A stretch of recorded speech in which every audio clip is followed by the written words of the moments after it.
हम लोग आज पढ़ने वाले हैं करेक्ट फॉर्म ऑफ वर्ब। इसमें हम लोग सीखेंगे किस तरह से किसी सेंटेंस में सही ढंग से वर्ब को लगाया जाए। ठीक है, जिसका ये पार्ट 1 है। आगे भी पार्ट बनाएंगे और इसका फायदा आपको क्लास 10th में और 12th के एग्जाम में होगा। 10th में इस टॉपिक पर लगभग 7 से 8 क्वेश्चन पूछता है, जिसमें से अगर कंसेप्ट सीखिएगा तो 5-6 क्वेश्चन आराम से बन जाएगा। और 12th में इस टॉपिक पे आपका लगभग 10 से 15 क्वेश्चन पूछता है और आप ये कंसेप्ट सीखिएगा तो उसमें भी लगभग 7 से 8 क्वेश्चन आपका बन जाएगा। ठीक है, तो दोनों क्लास के लिए बहुत जरूरी है ये वीडियो। चलिए देखते हैं आज का कंसेप्ट क्या है।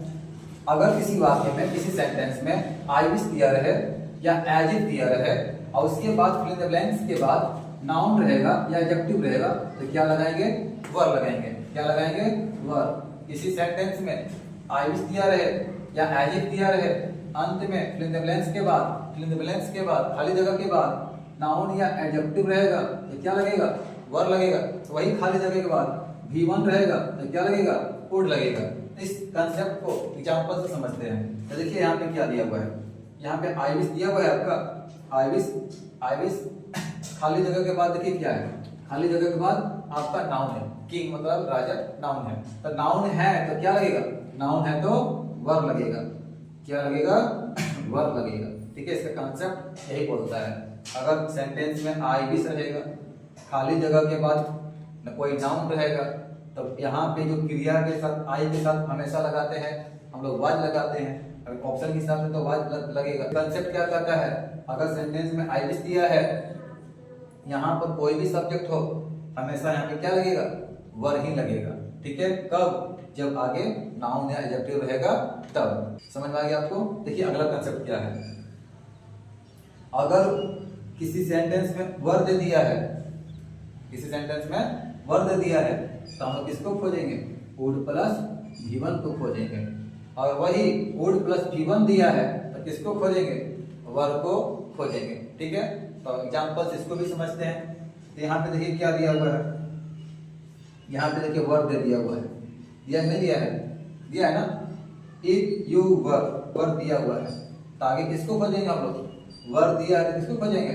Would plus V1। ऑप्शन है वुड प्लस V1। देखिए विल भी है, वुड भी है, शैल भी है। तो हमारा सही क्या हो जाएगा? वुड भी। यानी क्या लगेगा आपका? Would be. ठीक है, कंसेप्ट समझ में आया? पहला कंसेप्ट क्या है आपका? अगर किसी वाक्य में आई विश एज इफ दिया रहे, खाली जगह के बाद नाउन या एडजेक्टिव रहेगा तो वर लगेगा। खाली जगह के बाद V1 रहेगा तो वुड लगेगा। अगर किसी वाक्य में वर दिया है तो किसको खोजेंगे? वुड प्लस V1 को खोजेंगे। और वुड प्लस V1 दिया है तो किसको खोजेंगे? वर को खोजेंगे। ठीक है, और कुछ एग्जांपल देखते हैं। इफ आई डैश और नाइट एंगल आई वुड, देखिए वुड दिया हुआ है यहाँ पे, वुड सिंग मतलब कि वुड प्लस V1 दिया हुआ है, वुड प्लस V1 दिया हुआ है तो यहाँ पे क्या लगेगा? वर लगेगा। क्या लगेगा? वर लगेगा। चलिए कुछ और एग्जांपल देखते हैं। देखिए आज सेंटेंस में चौथा एग्जांपल में एज इफ दिया हुआ है।